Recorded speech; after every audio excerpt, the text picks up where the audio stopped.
वाढदिवसाच्या निमित्ताने केला संकल्प, काय म्हणाले आर्वी विधानसभा नेते जयदादा बेलखडे।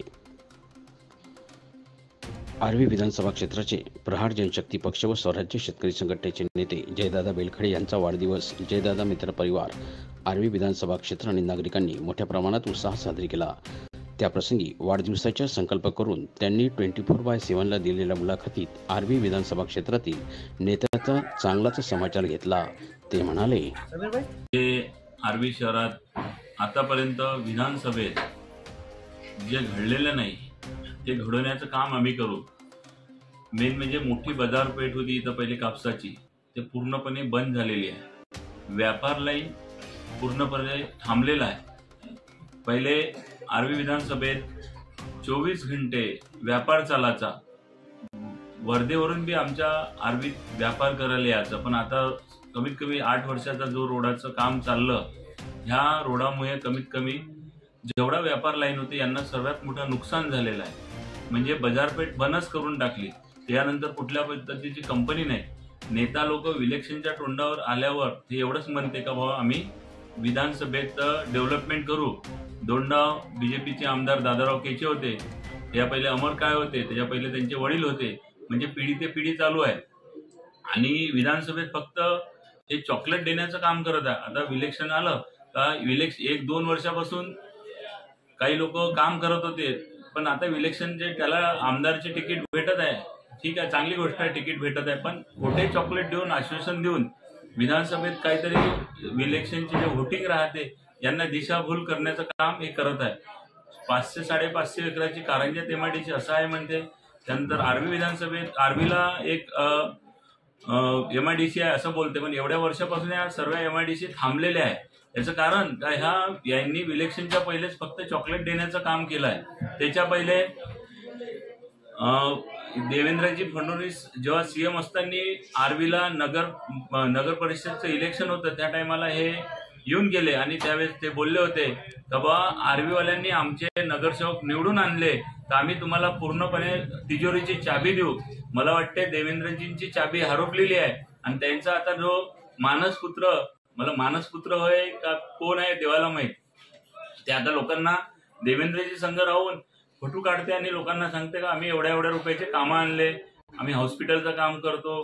आष्टी शहरात शहीद आष्टी असल्यामुळे तिथं 120 करोडाचा फंड इलेक्शनच्या पहिले बोलून गेलते, पण तिथं आतापर्यंत 20 रुपये नाही आले। याचं कारण फक्त चॉकलेट देणारे राजकीय पुढारी आणि नेता आहे, विकासासाठी काम करत नाही। याचं कारण यांना विकास महत्व नाही आहे, फक्त इलेक्शनच्या पहिले यांचे जे प्रचारक केंद्र आहे ते मार अफवा करते, मार फैलवते। याचं कारण का आर्वीतला विकास सर्वांना माहित आहे यांनी काय केलाय। एक छोटासा नाला डेव्हलप नाही करू शकत। तसंच काही दिवसा पहिले आमच्या कारंजात मार मोठाले बॅनर लावले, 1500 करोड 1500 करोड 1600 करोड 1500-1600 करोड म्हणायला काहीच नाही लागत।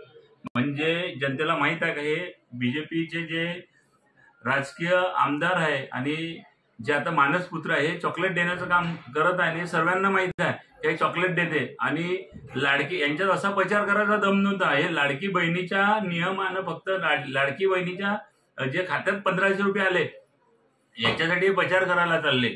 बाबा ते तुम्ही काय तुमच्या बापाच्या खिशातून दिले? हा पैसा जनतेचा पैसा होय, जनतेच्या टॅक्सचा पैसा, तो तुम्ही देऊन राहिले। आणि बीजेपी वाले म्हणते हम लाडकी बहीण योजना लाय आहे। अरे भाऊ, तुम्ही चांगलं काम केलं ठीक आहे, पण तुम्ही नाही केलं नाही, जनतेचा पैसा जनतेवर खर्च करत आहे। त्यानंतर लाईट बिल वाढवली, त्याच्यानंतर तुम्ही पेट्रोल डिझेल वाढवलं, त्यानंतर तुम्ही सिद्ध टॅक्स लावला। म्हणजे किती मोठा तुम्ही घोळ केला हे जनतेला समजलं। आणि हे 100 रुपयाचा स्टॅम्प डायरेक्ट 500 रुपयाचा, म्हणजे तुम्ही एवढं, आणि वरून तुम्ही SBI कडून कर्ज उचलून राहिले महिन्याचं 3-3 हजार करोड। तर विचार करा, हे काही नाही चॉकलेट देण्याचं कार्य आहे यांचं, आणि ह्या चॉकलेटात दिशाभूल करायचं हे काम करत आहे। तर हे काही जनतेला माहित आहे, काही चालणार नाही। आणि त्यानंतर हे लोक कुठं पेटी वाटपाच्या नावाने पैसे लुटत आहे, पेटी वाटप आहे, आणि त्यानंतर हजारो जनतेला त्या मंगल कार्यालयात बोलावून रात दिवस त्यांना उपाशी ठेवलं आणि तिथं लाठीचार्ज केला यांनी. मला असं समजलं का एक म्हातारी तिथं मरण पावली पाहिजे, जनतेच्या नजरेसमोर नाही आली.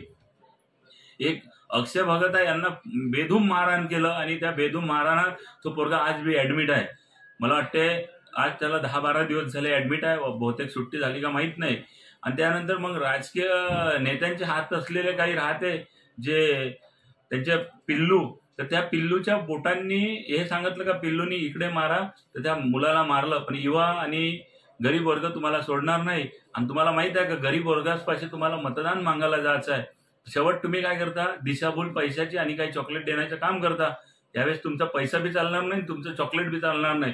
पण 100% सांगतो, या वर्षी येणारे पहार बच्चूभाऊ कडू यांच्या माध्यमातून मी एवढंच सांगतो का आर्वी विधानसभेचा शेतकऱ्याचा घड बनणार आणि शेतकऱ्याच्या हितासाठी, रोजगारांसाठी, युवांसाठी आणि वरून शेतमजुरांचा मजूर लोकांचा फायदा होणार. आणि बच्चूभाऊ कडू माध्यमातून आम्ही आज मला पहार जनशक्ती पक्षाची जे तिकीट जाहीर केलेली आहे बच्चूभाऊ कडूंनी, मी आज सांगतो का आर्वी विधानसभेत पहारचाच झेंडा लागेल आणि पुढच्या वाढदिवस मी पूर्ण हजारो शेतकऱ्याच्या संघ करीन.